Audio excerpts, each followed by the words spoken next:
अस्सलाम वालेकुम। ज़ीशान रज़ा कादरी आपसे मुखातब है तो कि मोहम्मद से वफ़ा तूने तो हम तेरे हैं, ये जहाँ चीज़ है क्या लोहो कलम तेरे हैं। सामी नज़ीर वकार मैंने अपने आखिरी बयान के अंदर नामूस रिसालत के हवाले से जिक्र किया था। ये छोटा सा शेर बज़ाहिर बड़ा पैगाम दे रहा है कि नबी मुकर्रम से वफ़ा, हुजूर से इश्क, हुजूर से लगन, हुजूर से मोहब्बत हमारे मायार और इज़्ज़त को भी बुलंद और आला मुकाम पर पहुँचा सकती है।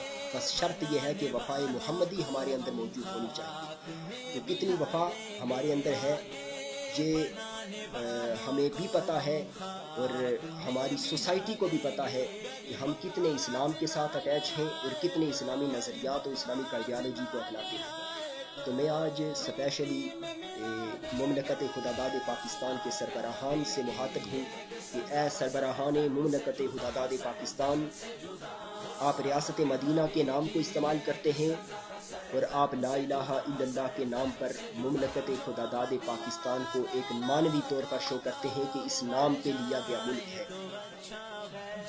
तो आपकी ज़ुबान से आपकी प्रेस कॉन्फ्रेंसेस के अंदर और आपके असम्बली हाल्स के अंदर जो बयानात हैं या कौम से ख़िताब के अंदर जो तकारीर और बयानात हैं उनके अंदर हमने आपकी ज़ुबान से कई बार हदीस भी सुनी होगी, कुरान को भी सुना होगा। आप वज़ारत उज़्मा की सीट पे बैठे हैं, आप किसी मिनिस्टर की सीट पे बैठे हैं, आप सदारत की कुर्सी पे बैठे हैं। हमें इससे कोई ठेका नहीं। हमें इतना पता है कि आपके पास इक़्तिदार की ताकत है, आपके पास इक़्तिदार की कुव्वत है और आप उस कुव्वत को इस्तेमाल नहीं कर पा रहे। कहीं कश्मीर, बर्मा और फ़लस्तीन पर जब मुसलमानों पर जुल्म किया जा रहा था तो वहाँ मामला सिर्फ एक दर्द इंसानियत का था, एहसास इंसानियत का था, लेकिन अब नामूस रिसालत पर कीचड़ उछाला जा रहा है और फ्रांस की तरफ से बेहुदा और बेबाक किस्म की बातें की जा रही हैं, हाके शाया करने के बयानात दिए जा रहे हैं। और आप हैं कि मुमलकत खुदादाद पाकिस्तान को रियासत मदीना के साथ जोड़कर, और एक साइड आप रियासत मदीना का नाम इस्तेमाल करते हैं और दूसरी साइड आप टोटली इस्लामिक आइडियालॉजी के अपोजिट चल रहे हैं। खुदारा मुझे इतना बता दें कि कौन सी रियासत मदीना ऐसी थी कि जिसके अंदर नबी मुकर्रम की इज़्ज़त पर अगर कोई कीचड़ उछाला जाए तो वहाँ पे भी आपको अपनी मईशत की पड़ी हो, वहाँ पे आप मुल्क की हालात को देखते हो। खुदा की इज़्ज़त की कसम, जब भी हमें कोई मुश्किल पेश आई है, जब भी हमारे ऊपर रंजो अलम का कैफियत आई है, जब भी हमारे ऊपर कोई मुश्किल हालात आए हैं, तो अल्लाह की इज़्ज़त की कसम हमने रब की बारगाह में सिर्फ गिड़गिड़ा कर यही दुआ मांगी, या बारी इला हमें मोहम्मद की इज़्ज़त और तकद्दुस का वास्ता, हम वसीलाए मुस्तफ़ा देते हैं और वसीलाए नामूस और आबरूए मुस्तफ़ा देते हैं। उस रब से अपनी बात मनवा लेते हैं, अपने गुनाहों की तलाफ़ी करा देते हैं। अब लेटेस्ट जो बात मैं कर रहा हूँ अगर की जाए यहाँ कोरोना वायरस की, तो इस हवाले से भी आपने जगह जगह जमातें कराई, नमाज़ें पढ़ाई, अज़ानें दी, तो बस यही कौम को पैगाम दिया दुआ करें अल्लाह से। तो हम जब दुआ करते हैं तो हमारी दुआ में सबसे पहली जो चीज़ है वो नामूस मुस्तफ़ा का वास्ता शामिल होता है।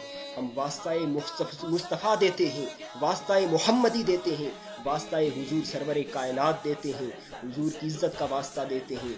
तो फिर हम रंजो अलम की कैफियत से भी निकल जाते हैं, हमारे ऊपर से बलाएं भी टल जाती हैं। उस नबी की इज़्ज़त पर कीचड़ उछाला गया और आपके कान पर जूं तक नहीं रेंगी। खुदा की इज़्ज़त की कसम, ये आप अगर सरबराह मुमलकत पाकिस्तान हैं, एक इस्लामी रियासत के सरबराह हैं, तो अपनी ताकत को इस्तेमाल करें। और सल्तनत उस्मानिया के एक सुल्तान हमीद हैं जिन्होंने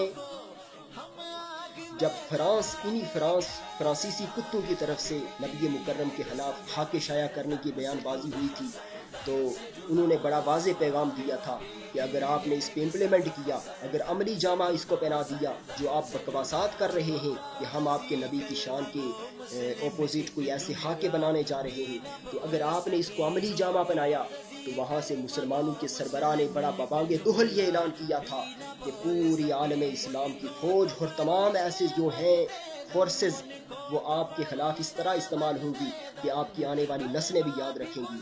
खुदारा आपके पास एटमी ताकत भी है, आपके पास कुव्वत भी है, और ये सिर्फ़ और सिर्फ हमें हुजूर की इज़्ज़त और हुजूर के वसीला से मिली है। और हम इस्तेमाल भी हुजूर की इज़्ज़त और वसीला पे करें, तभी जाके हमारे ईमान और हमारे इस्लाम की तकमील होती है। कंप्लीटेशन ऑफ ईमान यही है कि हम हुजूर की ज़ात, हुजूर की इज़्ज़त, हुजूर की नामूस को सबसे अवलीन दर्जा दें।